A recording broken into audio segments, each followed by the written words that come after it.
மக்கமா நகரத்தில் ஒரு அறிவிப்பு செய்யப்படுகிறது.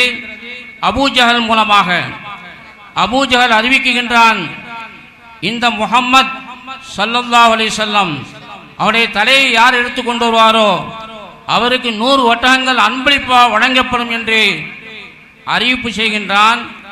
அந்த அறிவிப்பை கேட்டு பலர் அந்த 100 ஒட்டகத்திற்கு தகுதியுள்ளவனா நான் ஆக வேண்டும் என்று விரும்பி பலர் செல்லுகின்றார். அப்படி சென்றவர்கள் ஒருவர்தான் ஹஜ்ரத் உமரே ஃபாரூக் ரலியல்லாஹு அன்ஹு. அவர்கள் அன்றைக்கு இஸ்லாத்தை ஏற்றுக்கொள்ளவில்லை. அவர்கள் நினைக்கின்றார்கள், அல்லாஹ் நமக்கு மிகப்பெரிய சக்தியை தந்திருக்கின்றான், மிகப்பெரிய திறமையை தந்திருக்கின்றான், மிகப்பெரிய வீரத்தை தந்திருக்கின்றான். இந்த வீரத்தின் மூலமாக நான் அந்த 100 ஒட்டகத்திற்கு தகுதியுள்ளவனாக ஆக வேண்டும் என்ற ஒரே எண்ணத்திலே வாளேந்தி வீட்டிலிருந்து புறப்படுகிறார். புறப்பட்ட நோக்கம் முஹம்மது ரசூலுல்லாஹி ஸல்லல்லாஹு அலைஹி வஸல்லம் அவருடைய தலை எடுப்பதற்கு. இந்த குர்ஆனுடைய வார்த்தைக்கு அல்லாஹ் தஆலா எவ்வளவு பெரிய ஈர்ப்பு சக்தியை கொடுத்திருக்கின்றான்னு சொன்னால், வீட்டிலிருந்து புறப்பட்ட உமர் அவர்கள் முஹம்மது ரசூலுல்லாஹி ஸல்லல்லாஹு அலைஹி வஸல்லம் அவருடைய தலையெடுக்க சென்றார்.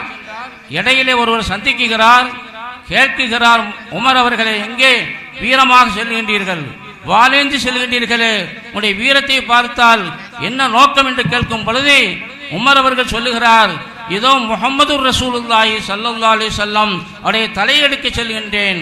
மக்கமா நகரத்திலே அறிவிப்பு செய்யப்பட்டிருக்கிறது, யார் முஹம்மதுடைய தலையை கொண்டு வருவாரோ 100 ஒட்டகங்கள் அன்பளிப்பா வழங்கப்படும் என்று அபூஜஹல் மூலமாக அறிவிப்பு செய்யப்பட்டிருக்கிறது. அதற்கு நான் தகுதியுள்ளவனா ஆக வேண்டும் என்ற ஒரே நோக்கத்தில் தான் வாளேந்தி செல்கின்றேன் என்று உமர் அவர்கள் சொல்ல, அந்த தோழர் சொல்லுகிறார், உமர் அவர்களே நீங்கள் முஹம்மதுடைய தலை எடுப்பதற்கு செல்வதற்கு முன்னால் அந்த முஹம்மது ரசூலுல்லாஹி ஸல்லல்லாஹு அலைஹி வஸல்லம் அவர்கள் மீது அருளப்பட்ட அருள்மறையாம் திருமறை, அந்த மாமறையை உங்களுடைய சகோதரி ஃபாத்திமா அவர்கள் அதை ஓதிக்கொண்டிருக்கின்றார்கள், அவர்களுடைய கணவர் அதை ஓத கற்றுக்கொண்டிருக்கிறார்கள். வீட்டிலிருந்து புறப்பட்டு வந்த அந்த உமருக்கு அந்த சகோதரர் சொல்லும் பொழுது, முதல்ல நீங்கள் முஹம்மதுடைய தலை எடுப்பதற்கு முன்னால் உங்களுடைய சகோதரி ஃபாத்திமாவுடைய வீட்டுக்கு செல்லுங்கள், அவர்கள் அந்த குர்ஆனை ஓதிக்கொண்டிருக்கிறார், அவர்களை முதல்ல தடுங்கள், அதற்கு பிறகு முஹம்மதுடைய தலை எடுக்க செல்லுங்கள் என்று சொல்லும் பொழுது உமர் அவர்களுக்கு மிகப்பெரிய ஆவேசம் ஏற்படுகிறது. நான் முஹம்மதுடைய தலையெடுக்க செல்ல எடுக்கும் பொழுது என்னுடைய சகோதரி ஃபாத்திமா அந்த குர்ஆனை ஏற்றுக்கொண்டு அந்த குர்ஆனை ஓதிக்கொண்டிருக்கின்றார் என்ற வேகத்திலே ஓடோடி தன்னுடைய சகோதரி வீட்டுக்கு செல்கின்றார்கள். கதவை தட்டுகிறார். தட்டக்கூடிய வேகத்திலேயே உள்ளே இருந்த ஃபாத்திமா அவர்கள் புரிந்து கொள்கின்றார், இது சாதாரண மனிதனுடைய தட்டுதல் அல்ல, என்னுடைய சகோதரர் உமருடைய தட்டுதலாக இருக்கிறது என்று உணர்ந்து கொள்கிறார். அந்நேரத்தில் அங்கே உள்ளே அந்த ஃபாத்திமா அவர்களுக்கும் அவருடைய கணவர் அவர்களுக்கும் ஒரு சஹாபி குர்ஆனை கற்றுக் கொடுத்து கொண்டிருக்கிறார். என்னுடைய சகோதரர் உமருடைய தட்டுதலை பார்த்தால் வேகமாக இருக்கிறது, என் நோக்கத்தை கொண்டு வருகிறார் என்று சொல்ல முடியாது, எனவே சற்று நேரம் தாங்கள் மறைந்து நின்று கொள்ளுங்கள், என்னுடைய சகோதரர் வந்து சென்ற பிறகு அந்த குர்ஆனை ஓதித்ததற்கான தாங்கள் வாருங்கள் என்று அங்கே ஓதி கொடுத்து கொண்டிருந்த அந்த ஆசிரியர் பெருமகனாரை அங்கே மறைத்து நிற்கும்படி சொல்கிறார். அவர்கள் மறைந்து நின்று கொள்கின்றார்கள். உமர் அவர்கள் வருகின்றார்கள், கதவை தட்டுகின்றார்கள். தட்டியதன்படி திறக்கப்படுகிறது. கேட்ட கேள்வி என்ன, இப்பொழுது தாங்கள் என்ன செய்து கொண்டிருந்தீர்கள்? நம்மை போன்றுள்ளா இருந்தால் அங்கே எதையாவது சொல்லி, காரணம் அவர்கள் வரக்கூடிய வேகம் தெரிகிறது, அவருடைய வீரம் தெரிகிறது, அவருடைய வரக்கூடிய அந்த சூரத்து தெரிகிறது, ஏதோ ஒரு கெட்ட எண்ணத்தை கொண்டுதான் வருவதை போல் தெரிகிறது என்று நினைத்து எதையாவது பொய்யை சொல்லி தப்பித்துக் கொள்ளலாம் என்று நினைப்போம். ஆனால் அந்த உமருடைய சகோதரி ஃபாத்திமாவுடைய உள்ளத்திலே ஈமான் குடிகொண்டிருந்த காரணமாக, ஆழமாக பதிந்திருந்த காரணமாக அருமை பெருமானார் ஸல்லல்லாஹு அலைஹி சொல்லிருந்த அந்த சொல் அஸ்ஸித்கு யுஞ்சி வல் கிதுபு யுஹ்லிக், உண்மை உங்களை காப்பாற்றும், பொய் உங்களை அழித்தே தீரும் என்ற அந்த ஆழமான சொல் அந்த உள்ளத்தில் ஆழமாக பதிந்திருந்த காரணமாக அழுத்தம் திருத்தமாக சொன்னார்கள், நாங்கள் இப்பொழுது அருள்மறையாம் திருமறையை ஓதிக்கொண்டிருந்தோம் என்று சொல்கின்றார்கள். கேட்டதுதான் தாமதம். உமர் அவர்கள் தன்னுடைய சகோதரி ஃபாத்திமா அவர்களை அடிக்குகின்றார்கள். அடித்து அடித்து உமருக்கே களைப்பு ஏற்பட்டு விடுகின்றது. ஆனால் அடி வாங்கிய ஃபாத்திமாவுக்கு களைப்பு ஏற்படவில்லை. சற்று சிந்திக்கிறார், நமக்கே சோர்வு ஏற்பட்டு விட்டது, நமக்கே களைப்பு ஏற்பட்டு விட்டது, ஆனால் என்னுடைய சகோதரி ஃபாத்திமா அடியை வாங்கி கொண்டிருந்த அந்த ஃபாத்திமாவுக்கு களைப்பு ஏற்படவில்லை, சோர்வு ஏற்படவில்லை, தான் கொண்ட கொள்கையில உறுதியாக இருக்கின்றார்கள். அப்படியானால் அந்த அருள்மறையாம் திருமறையிலே என்ன வசீகர சக்தி இருக்க முடியும் என்பதை ஒரு கணம் சிந்திக்கிறார், கேட்கிறார் உமர் அவர்கள். எனது அருமை சகோதரி அவர்களே, நான் இவ்வளோ அடித்து நான் அழுத்து போய்விட்டேன், ஆனால் நீங்கள் கொள்கையிலே மிக உறுதியாக இருக்கின்றீர்களே, காரணம் என்ன? எந்த குர்ஆனை நீங்கள் ஓதிக்கொண்டிருந்தீர்களோ அந்த குர்ஆனுடைய கைவசத்திலே கொடுங்கள் என்று சொல்லும் பொழுது அப்பொழுதும் உமருடைய சகோதரி ஃபாத்திமா அழுத்தம் திருத்தமாக சொன்னார்கள், இன்னஹு லகுர்ஆனுன் கரீம் லா யமஸ்ஸுஹு இல்லல் முத்தஹ்ஹரூன். இது பரிசுத்த குர்ஆன், இது பரிசுத்தவான்கள் தான் இதை தொட முடியும் என்று சொல்கின்றார்கள். இன்னமல் முஷ்ரிகூன நஜிசுன், முஷ்ரிக்கீங்கள் நஜிஸ் என்று குர்ஆன் கூறுகிறது. இப்பொழுது உங்களிடத்தில் ஷிர்க் இருப்பதன் காரணமாக இந்த குர்ஆனை தொடுவதற்கு கூட தாங்கள் தகுதி இல்லை என்று அழுத்தம் திருத்தமாக சொல்ல உமர் அவர்கள் இன்னும் கொஞ்சம் சிந்திக்கிறார், கேட்கிறார், குர்ஆனை தொடுவதற்கு தான் நான் தகுதி இல்லை, அந்த குர்ஆனுடைய சில வசனத்தையாவது ஓதி காட்டுங்கள், நான் இவர் காதால் கேட்கிறேன் என்று சொல்லும் பொழுது எந்த சஹாபி ஆரம்பத்தில் குர்ஆனை கற்றுக் கொடுத்து கொண்டிருந்தாரோ, மறைந்து நிற்கும்படி சொன்னார்களோ, அந்த சஹாபியை அடைக்குகின்றார்கள். இதோ குர்ஆனுடைய சில வசனங்களை ஓதி காட்டுங்கள் என்று சொல்கின்றார்கள். குர்ஆனை திறக்கப்படுகிறது, சூரே தாஹா வருகிறது. தாஹா மா அன்ஸல்னா அலைக்கல் குர்ஆன் தஷ்கா இல்லா தذكرة லிமன் யக்ஷா என்ற அந்த வசனத்தை ஓதிக்கொண்டே செல்கிறார். அன்பார்ந்த பெரியார்களே, சகோதரர்களே, தாய்மார்களே, சகோதரிகளே, அங்கே குர்ஆனுடைய விளக்க உரை ஆற்றப்படவில்லை, வெறும் குர்ஆனுடைய வார்த்தை தான் ஓதி காட்டப்படுகிறது. எந்த உமர் வீட்டிலிருந்து புறப்படும் பொழுது வாளேந்தி முகம்மதுடைய தலை எடுக்க சென்றாரோ அந்த உமருடைய கண்கள் இருந்து கண்ணீர் பீரிட்டு வடிகிறது. அன்பார்ந்த பெரியார்களே, சகோதரர்களே, அங்கே குர்ஆனை விளக்க உரை சொல்லப்பட்டதா, குர்ஆனுடைய கருத்திலை சொல்லப்பட்டதா, வெறும் குர்ஆனுடைய வார்த்தை, அந்த வார்த்தைக்கு அல்லாஹு தஆலா இவ்வளவு பெரிய ஈர்ப்பு சக்தி வைத்திருக்கின்றான். அன்றையும் இருந்தது அந்த ஈர்ப்பு சக்தி, இன்றைக்கும் இருக்கிறது, கியாமத் நாள் வரை அந்த குர்ஆனுக்கு அந்த ஈர்ப்பு சக்தி இருந்து கொண்டே இருக்கும். அப்படிப்பட்ட மகத்தான குர்ஆன் தான் நம்முடைய கைவசத்திலும் இன்றைக்கு இருக்கிறது. நாம் அதனுடைய மதிப்பை உணராமல் இருக்கின்றோம். அங்கே குர்ஆனை ஓதி காட்டப்படுகிறது, உமருடைய கண்களிலிருந்து கண்ணீர் வடிகிறது. சொல்லுகின்றார்கள், இவ்வளவு பெரிய அருள்மறையாம் திருமறையை தாங்கள் ஓதிக்கொண்டிருக்கின்றீர்கள், அதை ஈமான் கொண்டிருக்கின்றீர்கள், அதன்படி தங்களுடைய வாழ்க்கையை அமைத்துக் கொள்வதற்கான தயாராக இருக்கின்றீர்கள். அதன் பக்கம் எனக்கு ஒரு அழைப்பு கொடுத்திருந்தால் நானும் அந்த குர்ஆனை ஏற்றுக்கொண்டிருப்பேன். இதோ என்னை முஹம்மது ரசூலுல்லாஹி ஸல்லல்லாஹு அலைஹி வஸல்லம் அவர்களுடைய அந்த அருமையான அவருடைய சகவாசத்திற்கு, அவருடைய சமூகத்திற்கு அழைத்து செல்லுங்கள் என்று அந்த உமர் சகோதரத்திலே சொல்ல, அந்த சகோதரி அவர்களும் அவருடைய கணவன் அவர்களும் உமரே ஃபாரூக் ரலியல்லாஹு அன்ஹு அவர்களை ரசூலுல்லாஹி ஸல்லல்லாஹு அலைஹி சமூகத்துக்கு அழைத்து செல்கின்றார்கள். அங்கே பெருமானாரிடத்திலே சூழ்ந்திருந்த சஹாபாக்கள் நினைக்கின்றார்கள், இதோ உமர் வருகிறார், என்ன எண்ணத்தை கொண்டு வருகிறார் சொல்ல முடியாது, அவரை தடுத்து நிறுத்த வேண்டும் என்று அங்கே அமர்ந்த சஹாபாக்கள் சொல்ல பெருமானார் ஸல்லல்லாஹு சொன்னார்கள், வேண்டாம் வேண்டாம், நான் இன்றைக்கு இரவு துஆ செய்திருக்கிறேன், 2 உமர்கள், ஒரு உமருக்கு யா அல்லாஹ் நீ ஹிதாயத்தை கொடுத்து, ஈமானை கொடுத்து, ஈமானை பாக்கியத்தை கொடுத்து இந்த இஸ்லாத்துக்கு வலுவை சேர்ப்பாய் என்று துஆ செய்திருக்கிறேன். அந்த துஆ உமர் இப்னு கத்தாபுடைய மகனாகிய உமருடைய விஷயத்திலே ஏற்றுக்கொள்ளப்பட்டு விட்டது, எனவே வர விடுங்கள் என்று சொல்கிறார்.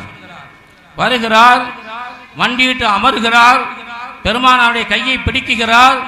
அஷ்ஹது அன் லா இலாஹ இல்லல்லாஹ் வ அஷ்ஹது அன்ன முஹம்மதர் ரசூலுல்லாஹ் என்ற கலிமாவை சொல்லி இஸ்லாத்தை ஏற்றுக்கொள்கின்றார்கள். அன்பார்ந்த பெரியார்களே, சகோதரர்களே, தாய்மார்களே, சகோதரிகளே, அங்கே குர்ஆனுடைய வார்த்தை எவ்வளவு பெரிய ஈர்ப்பு சக்தியை உண்டாக்கி இருக்கிறது. ஒரு தாயிடத்திலிருந்த ஈமானிய உறுதி, அவர்களிடத்திலிருந்த அந்த ஈமானிய கொள்கையினுடைய பிடிப்பு எந்த அளவுக்கு பெரிய தாக்கத்தை ஏற்படுத்தியிருக்கிறது. அந்த அடியை வாங்கி அவர்கள் கொஞ்சம் அங்கே அசந்து போயிருந்தால், கொஞ்சம் தன்னுடைய ஈமானிய தயக்கத்தை காட்டியிருந்தால், இவ்வளவு பெரிய உமருக்கு அந்த ஈமானிய பாக்கி பெற்றிருக்க முடியாது. அந்த ஃபாத்திமாவுடைய ஈமானுடைய உறுதி, அவர்கள் கொண்டிருந்த அந்த கொள்கையில் இருந்த உறுதி, அவர்கள் குர்ஆனுடைய வார்த்தையை ஓதி காட்டியதன் காரணமாக இவ்வளவு பெரிய உமர், எந்த உமர் வீட்டிலிருந்து புறப்படும் பொழுது முஹம்மதுடைய தலையெடுக்க சென்றார்களோ அதே உமருக்கு அல்லாஹு தஆலா குர்ஆனுடைய வார்த்தையை கேட்டு ஈமானை பெறக்கூடிய பாக்கியத்தை அருளினான்னு சொன்னால் அந்த குர்ஆனிலே அவனுடைய வார்த்தையிலே அவனுடைய அல்ஃபாதுன்னு சொல்லக்கூடிய அந்த இபாரத்திலே அல்லாஹு தஆலா இவ்வளவு பெரிய ஈர்ப்பு சக்தியை கொடுத்திருக்கின்றான். இப்படி குர்ஆனிலே அவன் வார்த்தையிலே ஈர்ப்பு சக்தி ஒரு பக்கம் இருக்கிறது. இதே போன்றுதான் எண்ணற்ற சரித்திரங்கள் சான்றிதழாக இருக்கிறது. குர்ஆனுடைய வார்த்தையை கேட்டு இஸ்லாத்தை தழுவி எத்தனை பேர்கள் உலகத்தில் இருக்கின்றார்கள். அவ்வளவு பெரிய புரட்சியை இந்த குர்ஆன் செய்து கொண்டிருந்தது. அதே போன்றுதான் குர்ஆனுடைய கருத்தின் பிரகாரம், குர்ஆனுடைய வார்த்தையின் இருக்கக்கூடிய அந்த ஆழமான கருத்தின் பிரகாரம் யார் தன்னுடைய வாழ்க்கையை அமைத்துக் கொண்டார்களோ அதிலே எவ்வளவு பெரிய ஈர்ப்பு சக்தி இருக்கிறது. அதே உமரே ஃபாரூக் ரலியல்லாஹு அன்ஹு அவர்களை பார்த்து அவருடைய தகப்பனார் சொன்னார், எனது அருமைய மகன் உமர் அவர்களே, நீங்கள் ஆடுகளை மேய்ப்பதற்கு கூட தகுதி இல்லாதவர்களாக இருக்கின்றீர்களே என்று சொன்னார். எப்பொழுது உமரே ஃபாரூக் ரலியல்லாஹு அன்ஹு ஈமானை ஏற்றுக்கொண்டு பெருமானாருடைய சகவாசத்தில் இருந்து கொண்டு அதற்கு அபூபக்கர் சித்தீக் ரலியல்லாஹு அன்ஹு அவருடைய ஆட்சிக்கு பிறகு இஸ்லாமிய ஆட்சியுடைய கலீஃபாவாக இரண்டாம் கலீஃபாவாக திகழ்ந்தார்களோ அப்பொழுது உமரே ஃபாரூக் சொன்னார்கள், ஒரு நேரத்தில் என்னிடத்திலே குர்ஆனுடைய வாழ்க்கை வரவில்லை, குர்ஆனை ஓதக்கூடிய தன்மை வரவில்லை, குர்ஆனை எதிர்க்கக்கூடியவனாக இருந்தேன். அன்றைக்கு என்னுடைய தந்தை என்னை பார்த்து சொன்னால் ஆடுகளை மேய்ப்பதற்கு கூட தகுதி இல்லை என்று சொன்னால், என்றைக்கு எனக்கு குர்ஆனுடைய வார்த்தையுடைய உள்ளத்திலே வந்ததோ, குர்ஆன் படி என்னுடைய வாழ்க்கை அமைந்ததோ, அல்லாஹு தஆலா எனக்கு ஆடுகளை மேய்க்க தகுதி இல்லை என்று சொல்லப்பட்ட இந்த உமருக்கு அல்லாஹு தஆலா இன்றைக்கு ஆட்சி செய்யக்கூடிய, மனித சமுதாயத்தை ஆட்சி செய்யக்கூடிய இவ்வளவு பெரிய அதிகாரத்தை தந்திருக்கின்றான். இது குர்ஆன் பொருட்டால், குர்ஆனுடைய வாழ்க்கையின் பொருட்டால் என்று உமரே ஃபாரூக் ரலியல்லாஹு அன்ஹு சொன்னார்கள். அவர்கள் மட்டும் சொன்னதல்ல, இந்த இந்திய திருநாடு எப்பொழுது சுதந்திரம் அடைந்ததோ இந்த இந்திய திருநாட்டை எப்படி ஆள வேண்டும் என்று அண்ணல் காந்திஜி அவர்கள், நேருஜி அவர்கள் போன்ற பெரும் பெரும் அறிஞர்களெல்லாம் ஆலோசனை செய்கின்றார்கள். ஆலோசனை செய்யக்கூடிய நேரத்தில் பல பேரும் பல முறைகளை சொல்கின்றார்கள். இம்முறையில் நாம் ஆட்சி செய்தால் மக்களுக்கு நிம்மதியை கொடுக்க முடியும், சுகத்தை கொடுக்க முடியும், சுபிட்சத்தை கொடுக்க முடியும் என்று சொல்லும் பொழுது பல பேர்களும் பல முறைகளை எடுத்து சொல்லும் பொழுது அண்ணல் காந்திஜி சொன்னார்கள், நாம் நம்முடைய இந்த திருநாட்டை மக்களுக்கு நிம்மதி தரக்கூடிய அமைப்பில் நாம் ஆள முடிய வேண்டும் சொன்னால் அதற்கு ஒரே வழிதான் என்னுடைய உள்ளத்திலே ஒரு கருத்து உதயமாகின்றது என்று அண்ணல் காந்திஜி சொன்னார். இஸ்லாமிய சமூகத்தை சார்ந்தவர் அல்ல, மாற்று மதத்தை சார்ந்த ஒரு அறிஞர் சொன்னார், ஒரே ஒரு வழி இருக்கிறது. அது என்ன வழி என்று சொன்னால், அகிலத்திற்கு அருட்கொடையாக வந்த முஹம்மது ரசூலுல்லாஹி ஸல்லல்லாஹு அலைஹி வஸல்லம் அவர்கள் மீது அருளப்பட்ட குர்ஆனை தங்களுடைய வாழ்க்கையிலே அமைத்துக் கொண்டு இஸ்லாத்துடைய இரண்டாம் கலீஃபாவாக திகழ்ந்து கொண்ட இந்த உமரே ஃபாரூக் ரலியல்லாஹு ஆட்சிகளை போன்று நம்முடைய ஆட்சியுடைய முறைகளை அமைத்துக் கொண்டால், நீதமான, நேர்மையான, நாணயமான, நம்பிக்கையான அந்த ஆட்சியை நம்முடைய முறையிலே ஆட்சி முறைகளை நாம் அமைத்து கொண்டால் நாம் இந்த இந்திய திருநாட்டை ஆளக்கூடிய சமயத்தில் நாமும் நிம்மதி பெற முடியும், மக்களுக்கும் நிம்மதியை கொடுக்க முடியும் என்று அண்ணல் காந்திஜி சொன்னார் என்று வரலாறு கூறுகின்றது. என்ன காரணம்? உமரிடத்தில் என்ன வசீகர செய்தி இருந்தது? இந்த குர்ஆனுடைய வாழ்க்கையை அமைந்திருந்தது. இந்த குர்ஆனுடைய கூற்றும்படி தங்களுடைய வாழ்க்கையை ஆக்கிக் கொண்டு வாழ்ந்தார்கள். ஆட்சி முறைகளை குர்ஆனுடைய கூற்றும்படி செய்தார்கள். அந்த ஆட்சியை 1400 ஆண்டுகளுக்கு பிறகு கூட ஒரு மாற்று மதத்தை சார்ந்த ஒரு அறிஞர் பெருமக்கள் கூட அந்த உமருடைய ஆட்சியை போன்று உலகத்திலே ஆட்சி நடந்தால் மக்கள் நிம்மதி பெற முடியும் என்று சொன்னார்கள். சொன்னால் அந்த உமரிடத்தில் இருந்த ஒரே ஒரு வசீகர சக்தி இந்த குர்ஆனுடைய அந்த மனன சக்தி. குர்ஆனை மனனம் செய்திருந்தார்கள். அதன் பிரகாரம் தங்களுடைய வாழ்க்கையை அமைத்துக் கொண்டார்கள். அந்த பிரகாரம் தங்களுடைய ஆட்சி செய்து காட்டினார்கள். 1400 ஆண்டுகளுக்கு பிறகு கூட அவருடைய ஆட்சி முறைகளை விரும்பப்பட்டது என்று சொன்னால் அதற்கு ஒரே வழி இந்த குர்ஆனுடைய வாழ்க்கை தான். அப்படிப்பட்ட மகத்தான குர்ஆனை தான் இன்றைக்கு இந்த கிஃப்ட் இஸ்லாமிய இந்த அகாடமியின் மூலமாக அதில் மிகப்பெரிய ஒரு பெரிய சாதனை தான் என்று சொல்ல வேண்டும். நம்மை போன்ற மதரசா தாருல் யூசுஃபியா வைத்திருக்கின்றோம். எங்களுடைய ஆன்மீக தந்தை அல்லாமா கலியம் ரஹ்மத்துல்லாஹி அலைஹி அவர்கள் மதரசாவை உருவாக்கி இன்றைக்கு நம்மை விட்டு சென்றிருக்கின்றார்கள். அந்த மதரசாவிலே குர்ஆனை ஓதி கொடுத்து கொண்டிருக்கிறோம். அந்த குர்ஆனுடைய கருத்துக்களை சொல்லிக் கொடுத்து ஆலிமா ஆக்கி கொண்டிருக்கிறோம். அந்த மதரசாக்களிலே கூட இவ்வளவு 15 பேர்கள் ஒரு ஆண்டிலே மனனம் செய்த ஹாஃபிஸ் உருவாகுவது மிகப்பெரிய சிரமமாக இருக்கக்கூடிய காலகட்டத்தில் இந்த உலக கல்வியையும் படித்துக் கொண்டு அத்துடனே சேர்ந்து இந்த குர்ஆனை கற்றுக் கொடுத்து கொண்டிருக்கூடிய இந்த இஸ்லாமிய அகாடமியில் இன்றைக்கு 15 ஆஃபீஸ்கள் உருவாகியிருக்கின்றன சொன்னால் இது மிகப்பெரிய சாதனை என்று தான் சொல்ல வேண்டும். இது போன்ற ஹாஃபிஸ்கள் உருவாகி நாளைக்கு இவர்கள் மிகப்பெரிய ஆளுமை மிக்க ஆளுநர்கள் ஆகிவிட்டால் மக்கள் எந்த ஆளுமை மிக்க ஒரு நிம்மதியான சுகமான சுபிட்சமான ஆட்சியை விரும்புகின்றார்களோ அந்த ஆட்சியை இவர்கள் மூலமாக எல்லா மக்களுக்கும் கொடுக்க முடியும் என்பதில் எந்த விதமான மாற்று கருத்தே இருக்க முடியாது. இப்படிப்பட்ட சமுதாயத்தை தான் இன்றைக்கு உலகம் விரும்புகின்றது. இவர்கள் நாளையில் எந்த துறையில் ஈடுபட்டாலும் சரி அந்த துறையில் இவர்கள் கற்றுக்கொண்ட இந்த குர்ஆன் அங்கே அவர்களுக்கு வழிகாட்டும். ஆட்சியாளர்களாக உருவாகலாம், பெரிய பெரிய வக்கீல்களாக உருவாகலாம், பெரிய பெரிய ஜட்ஜிகளாக உருவாகலாம், பெரிய பெரிய டாக்டர்களாக உருவாகலாம், ஐபிஎஸ் அதிகாரிகளாக உருவாகலாம். எந்த துறையில் இவர்கள் ஈடுபட்டாலும் சரி அவருடைய அடிப்படை கல்வி குர்ஆன் அமைந்திருப்பதன் மூலமாக எப்படி ஹஜ்ரத் உமர் ஃபாரூக் ரலியல்லாஹு அன்ஹு அவர்களுக்கு அவருடைய ஆட்சியை பற்றி சொல்லப்பட்டதோ குர்ஆனுடைய ஆட்சி அமைந்ததன் காரணமாக எல்லாரும் நிம்மதி பெற முடியும் என்று சொன்னார்களோ அதே போன்று நிம்மதியான ஒரு சுகமான ஒரு சுபிட்சமான ஆட்சியை இவர்களால் கொடுக்க முடியும். இப்படிப்பட்ட சமுதாயத்தை உருவாக்குவதுதான் இன்றைக்கு நம்முடைய மிகப்பெரிய தலையாய கடமையாக இருக்கிறது. அப்படிப்பட்ட மகத்தான கடமையை தான் இன்றைக்கு இந்த கிஃப்ட் இஸ்லாமிய இந்த அகாடமி செய்து கொண்டிருக்கு என்று சொன்னால் அவர்களுக்கு எவ்வளவு வாழ்த்தினாலும் கூட எவ்வளவு பாராட்டினாலும் கூட அந்த பாராட்டு நம்மால் பாராட்டு முடிந்ததாக சொல்ல முடியாது. அல்லாஹு தஆலா இந்த நிர்வாகத்தை நாடொரு மேனியும் பொழுது வண்ணமாக வளர்ச்சி அடைய செய்வானாக. கியாமத்து நாள் வரையிலும் இஹ்லாஸுடனே இஸ்திகாமத்துடனே இது நடந்து கொண்டே இருக்க தௌஃபீக் செய்வானாக.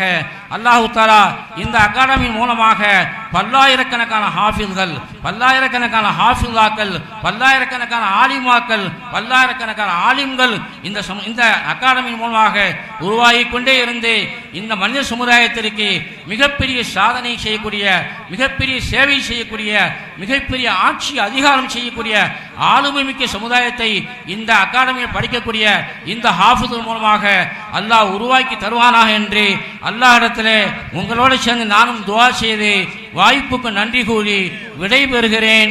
வாஹிரு தாவானா அனில் ஹம்துலில்லாஹி ரப்பில் ஆலமீன். அஸ்ஸலாமு அலைக்கும் வரஹ்மத்துல்லாஹி வபரகாத்துஹு.